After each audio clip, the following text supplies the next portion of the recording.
Jai Gurudev, everybody, welcome back.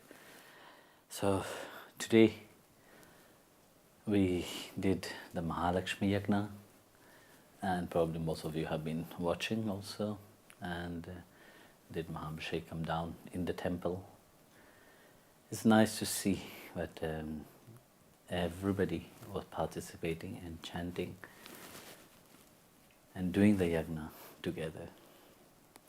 Is one thing, but even being in lockdown, we can say yes, we appreciate the quietness, but sometimes you miss, this gathering of devotees singing together and really doing something together, because you see, we are one family, and sometimes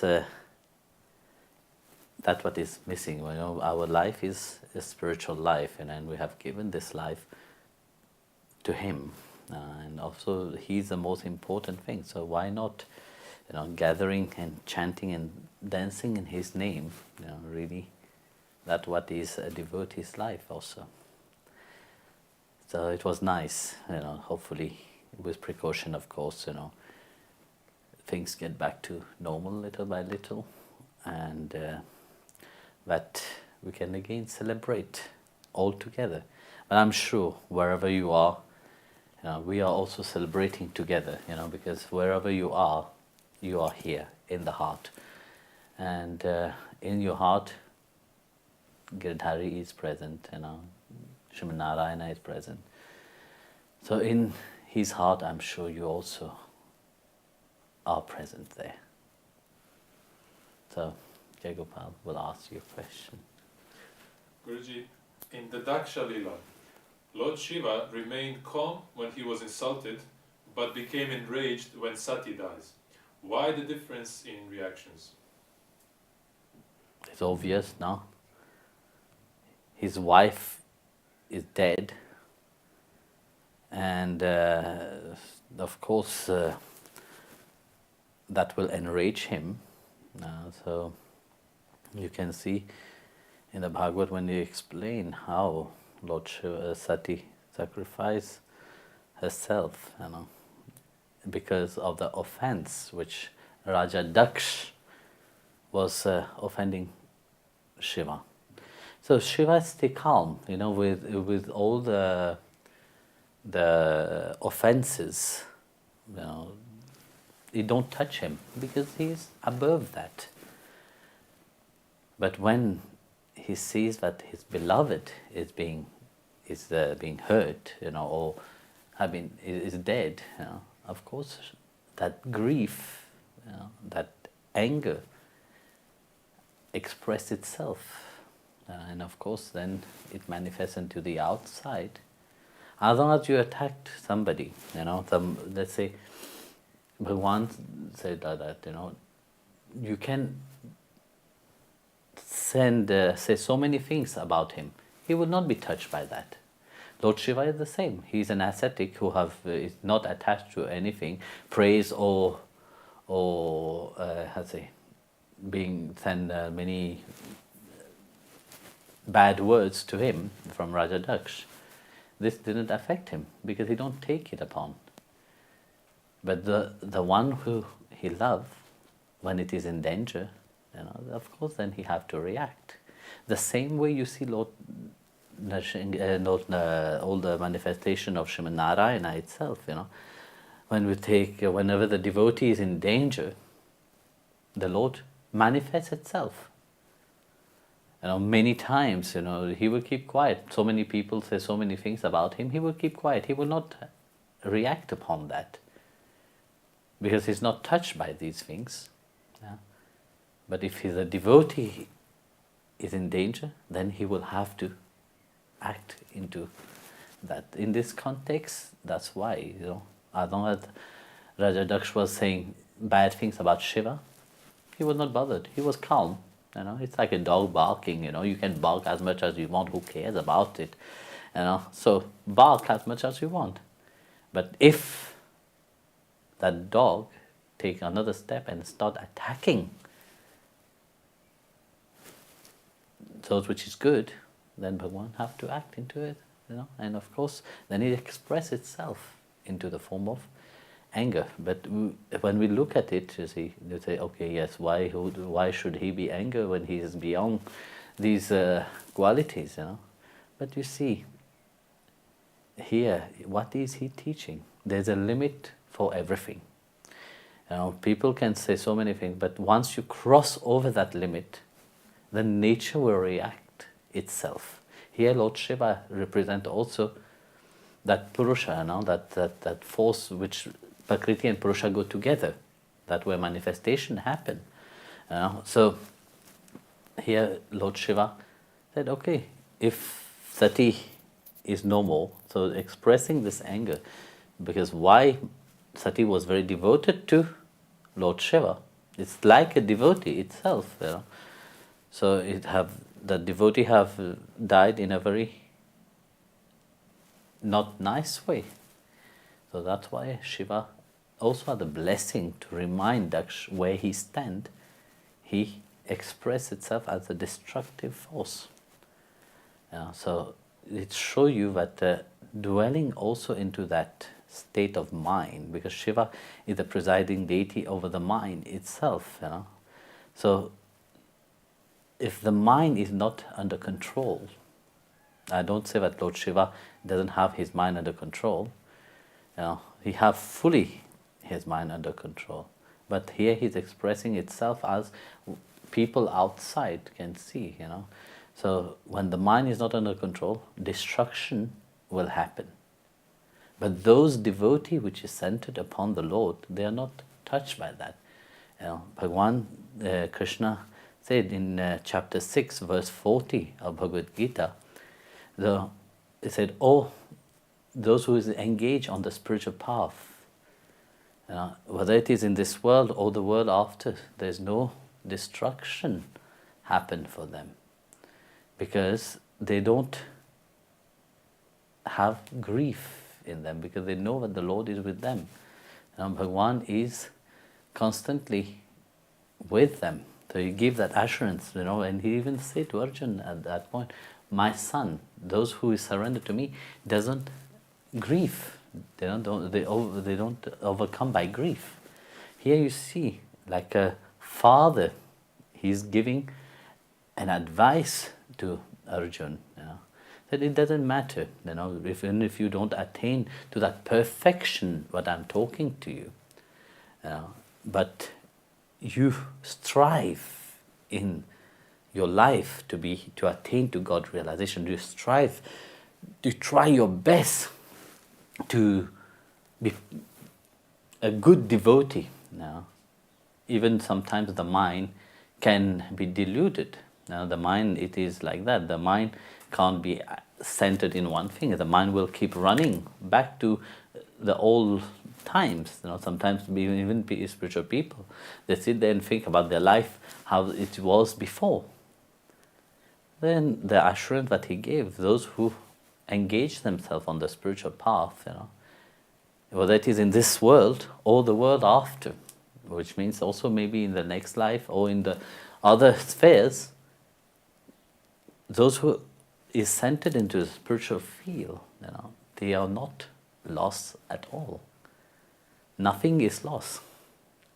Here, Lord Shiva, your question is how he get angry. It is showing that one must control that mind itself, because that mind can slip very quickly into delusion. And by taking that aspect, Lord Shiva is showing that how quickly, if you don't guard yourself, if you're not alert, how quickly you can fall back into delusion. So it is very important to be clear about where you want to focus your mind. So when we look at the story of Daksha now, Lord Shiva first have warned Sati, don't go. Have Sati listen. No, she didn't listen. She went. In spite of their, you know, hearing all this blasphemous word from her father, she immolate herself into the yajna itself. So you see, here also we have to see a deep lesson about that. A devotee very often hearing things, which the ears should not hear, should keep away completely from that. Here Sati said, okay, you're offending my guru and my husband. I can't tolerate that. I destroyed everything.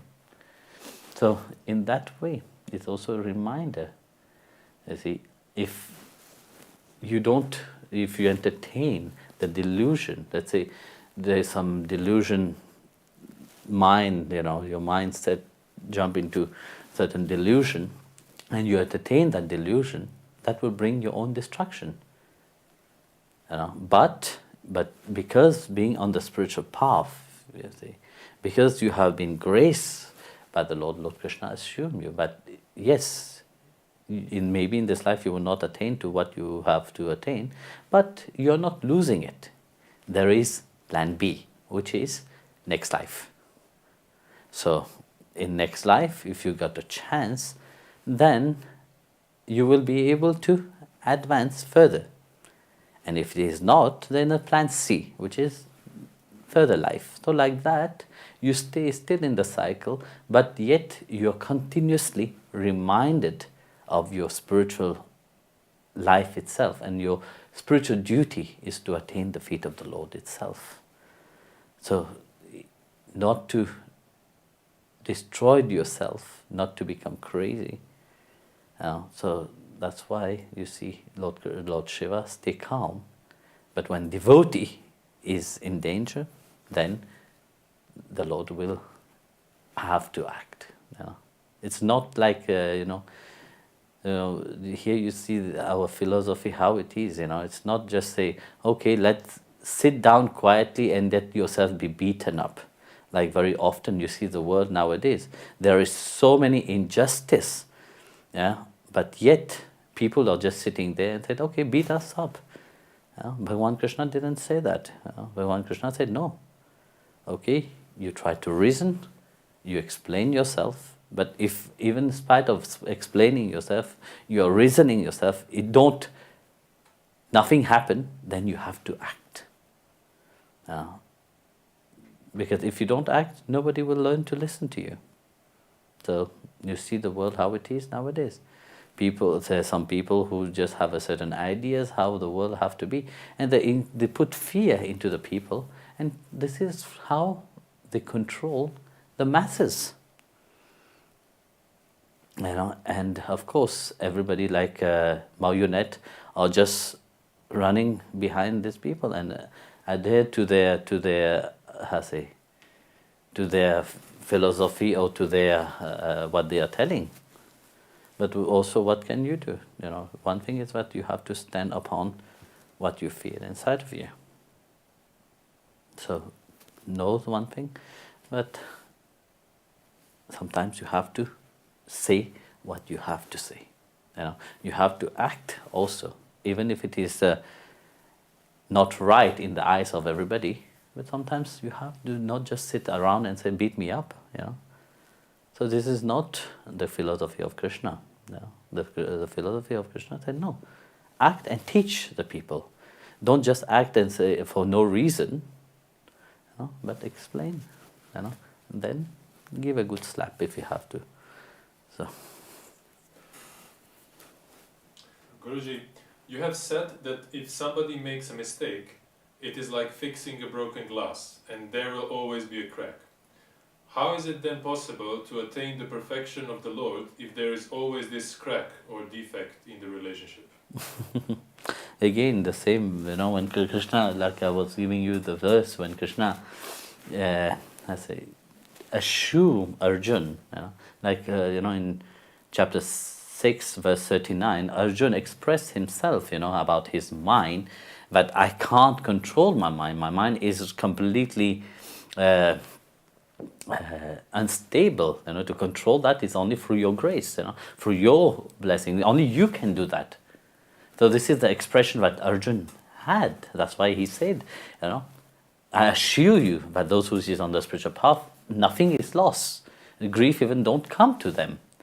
But you see, that crack, when I'm talking about, that crack in the glass, when you stick, when the glass is broken, a crystal is broken, you can glue it. But that crack can become also an inspiration for others.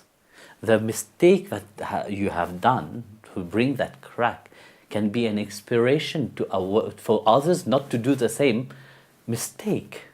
Also for you, it can be a reminder throughout your life, because through you have gone through that, this have stayed there. And that same crack, there's this beautiful story.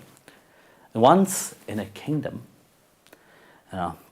and that there was a kingdom, the king have a big, wonderful diamond. And everybody will come to this kingdom, and everybody will go to the museum where the king have happily expose this big diamond. Everybody will come, and every kingdom around will be envious of that king. So people will come, people will be flattering the king of how wonderful is this diamond that you have. And like that, of course, jealousy awakens some, envious awakens some. So one day, they noticed a crack into that flawless diamond. So the king started to get worried. What can I do? There is a crack inside, so people will not come to the kingdom to see that beautiful diamond anymore. So with that, the king announced to all the jewelry or diamond cutters, in the kingdom or in the surrounding place, come and try to fix this diamond. So how would you fix a diamond when the diamond starts to crack? It's very difficult. You know very well the diamond is the hardest stone. So many jewelers came, many stone cutters came, many diamond polish came. Nobody could. And they said with deep regret, if we try to do something upon that stone, it would break. So very disappointed the king was. So, and of course everybody started to make fun, said, oh, look at he was so proud of his diamond, now look at that, there is a flaw into that diamond, there is a crack inside it. So everybody started laughing at him. So in his kingdom there was an old man, and very elderly. He came and said to the king, let me see this diamond. I said, okay, fine. Show him. And he said to the king, please give me this diamond, and I will make it nicely. I will see what I can do with it. And the king didn't want to partake of his diamond, even if it was a crack inside. And I said, no, you do everything here. So all the guard was put outside, and the man was working inside. So after 2 weeks, the king wanted to see what is the work. So the man said, no, it's not yet ready. It will take a little bit more time. After months, the man came and called the king, and of course all the ministers and the others, to see. To his amazement, when he removed the veil from what he'd been working on, everybody was flabbergasted. Everybody was shocked. Because he have carved that crack, from that crack he have made outside of the diamond a flower.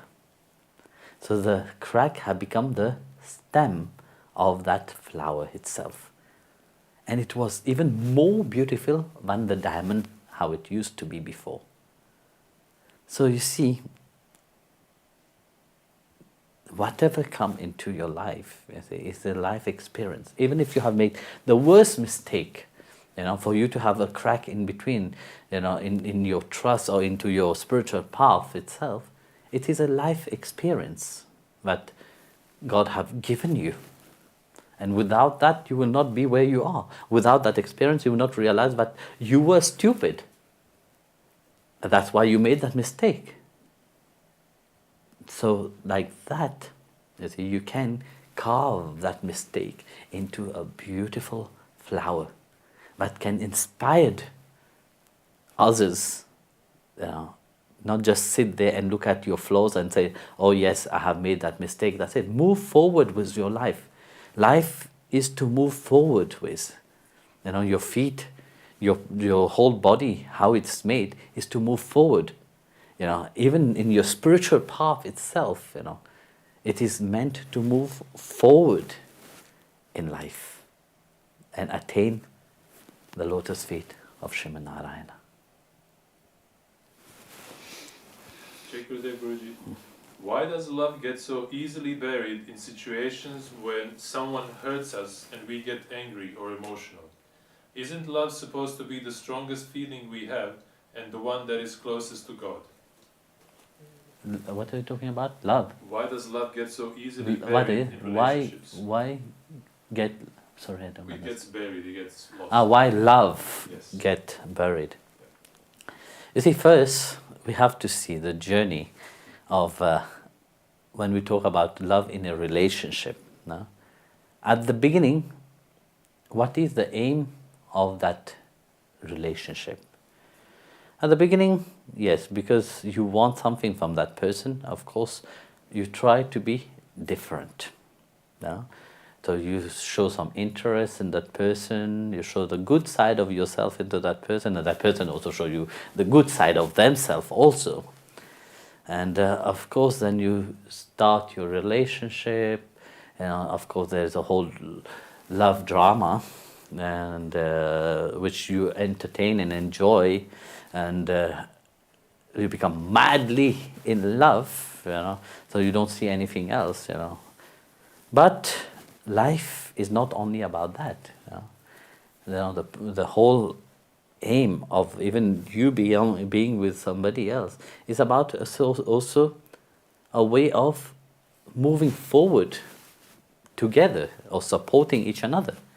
But then after that you see, but in a relationship it don't stay the same. 1 month is beautiful, because of course you get to know each other, you're sharing each other and so on. But once you have known that person, your view toward that person change. First, you view the person very nicely because you're in your fantasy. And once you are in your fantasy, of course you are in a dream world that you're imagining all kind of relationship, you will have all kind of let's see, how you will live your life, we will get married, we will have 10 children, we will have a beautiful house, live in always be all peaceful, all beautiful, like fairy tales, But then when the reality show itself, that dream or that fairy tale which you have built on is shattered. Then the reality kick in. So when the reality kick in, then you start to say, oh my goodness, that is not what I was expecting from that person. I love that person so much. But then you start to see that love in a different angle. So then you say, okay, I love you like this. What? You didn't love the person, you love the ideas of the person. You love when the person was flattering you and fanning you and so on. But once that person stopped doing that, then you are faced with a different reality. This is where love changed a different stroll in itself. Then it changed. Then it get buried under emotional. Then you become very emotional. The emotion come up. When the emotion come up, then you don't want even to see that person. Because your dream, have been destroyed, That fantasy which you were into it, you have been destroyed. That you think that, I will be, the Prince Charming will come on a horse for you. That have been changed. This is the dream of old little girl, And this is what you have cultivated throughout life itself, that there is perfection in that kind of relationship.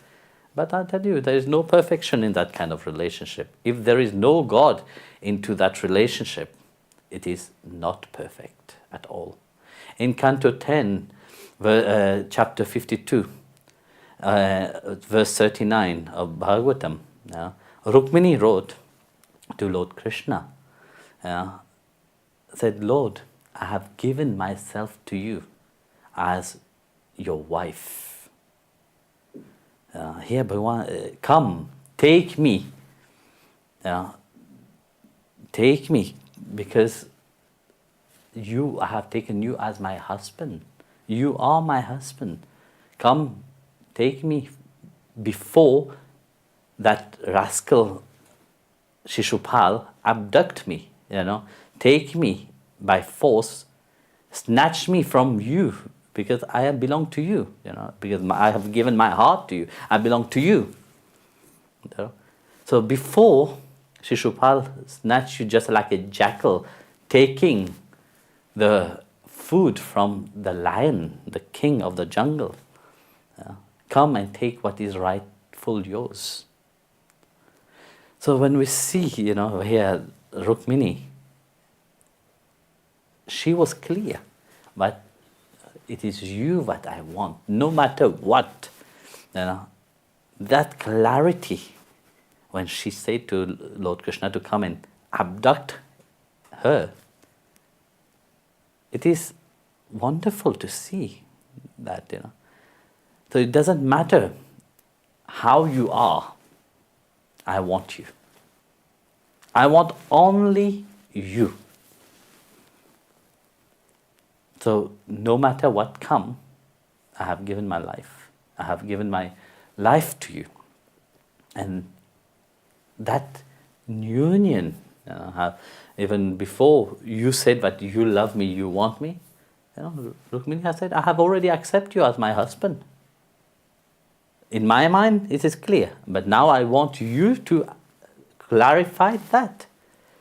This is the Prince Charming, which everybody would like, but this is only Krishna who can do that. Nobody can do that, because only him, the lifter of Govardhan, have that might to make you really happy. Nobody can make you really happy. They will make you happy 1 year, 2 years, 3 years, then you will see unhappiness come, because this is a state of the mind itself. Because this is when also you expect happiness from somebody else.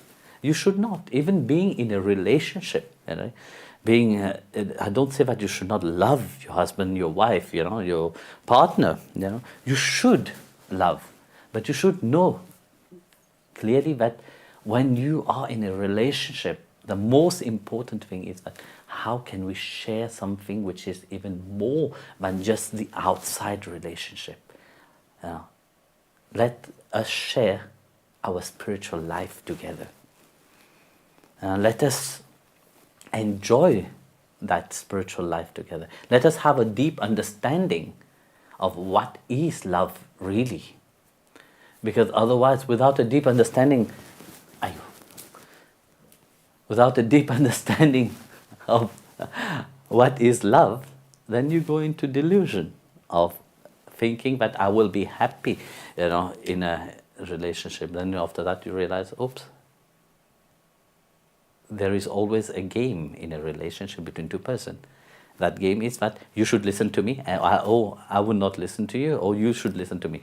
So each one are pulling from their side, who want to be the boss in a relationship. Then it's finished. But if you keep your relationship as friends, firstly, don't forget about that. You start your relationship as friend. When you were friend, everything was fine. The moment you go deeper into it, you want to make it more concrete, then this is where the problem comes. Because then one wants to dominate the others. When one wants to dominate the others, then problem arises. As long as you are a friend, you have equal mindset, equal level of looking at each another, and understanding each another. Maybe you were pretending, it doesn't matter, but that understanding was also there. But once that understanding disappeared, so when understanding disappeared, trust also disappeared. Then your relationship is finished. That love that you used to feel before is gone.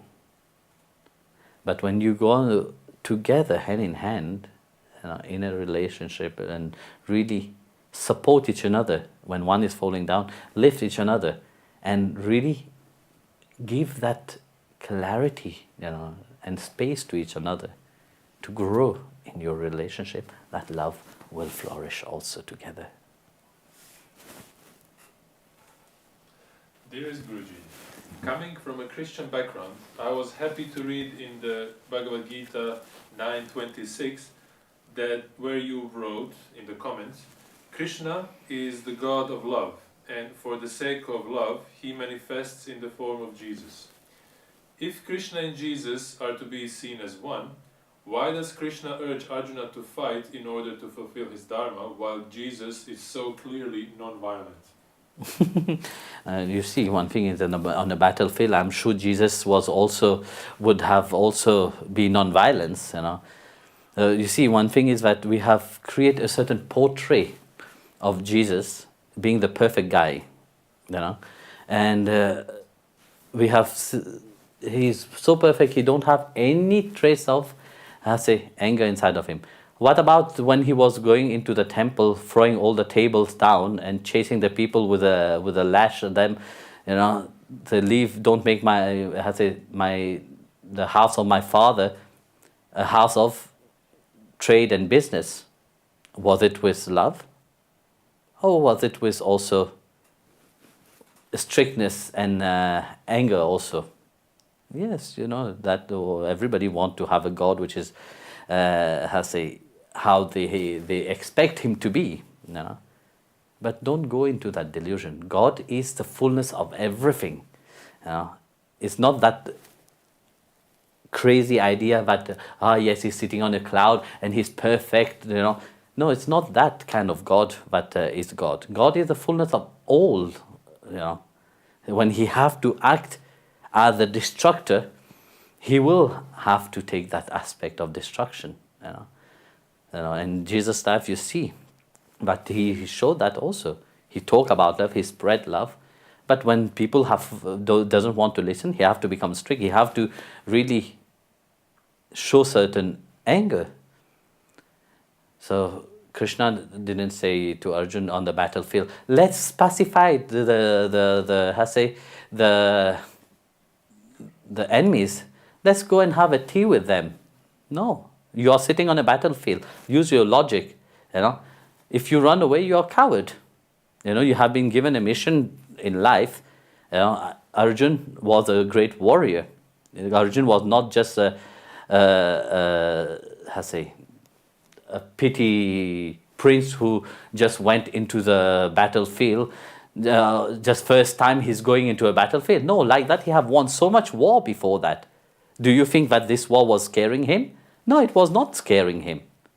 He was not a pussycat, that have to say, yes, I'm frightened. But because of his emotion, seeing his family, but these enemy or his dear people, his mind was troubled. And he could not control his mind. Here, of course, Krishna, being the Lord himself, said, no, you have to fight. This is your dharma, this is your duty. You are a warrior firstly. Don't forget that. Being a warrior, you can't run away. So imagine a doctor, you go to a doctor and the doctor sit with you and start crying with you. Do you think that doctor will be able to help you? No, he will never be able to help you. That doctor must stand in a neutral point. Then he can help you. If that doctor is emotional and sit and cry with you, and you can forget about that. He will kill you. So like that, Krishna is the Guru of Arjuna in the battlefield, and he's reminded that you must fight. It's not about running away. Look at life itself. There is so many ups and downs. How do you meet with life itself? If you have to run away in every situation, then dig a cave and go inside and close yourself, Don't come out. So sometimes in life you have to react, because if you don't react, nobody will listen to you. Then people will take you as a marionette and do whatever they want with you. So act in a rightful way. And that rightful way, both you see clearly, but they show that in time, you can't just sit there and be quiet. And if you want a God which is just there sitting and playing his flute, or you just want a God which is just pacifying you, saying, okay, yeah, please put your burden upon me and I will carry it for you, then you are the most rascal person. And you are most idiot person, because you have not understand truly about life itself. So awake, don't be in a dormant state. See the reality of things. The world is throwing trash upon you. Are you taking the trash and say, yes, I'm the pacifier of things? No, be humble in your heart. Be loving, but also learn to be strict. So in that way, you see that both have shown that, that in time when you have to react, you have to react. But don't make that reaction a commodity for you. Don't make this reaction something that, yes, I feel happy and let's fight, because it is fun to fight. No, it's not about that. It's only when there is injustice, then you have to act. And Krishna have shown this. Of course, Jesus have said, when you get a slap, turn your cheek to the other side and receive another slap. But do you think if somebody gives you a slap, you will keep quiet? Be logical, firstly. If you go to the Pope itself, you give a good slap to the Pope, I'm sure you will be the next moment in the prison itself. He will not turn his cheek and say, oh yeah, give me another slap. So this is what Jesus have said. It's be humble, but also sometimes you have to give a good slap also back. It's not an eye for an eye. A slap is just a slap. So good. Check good, Dave.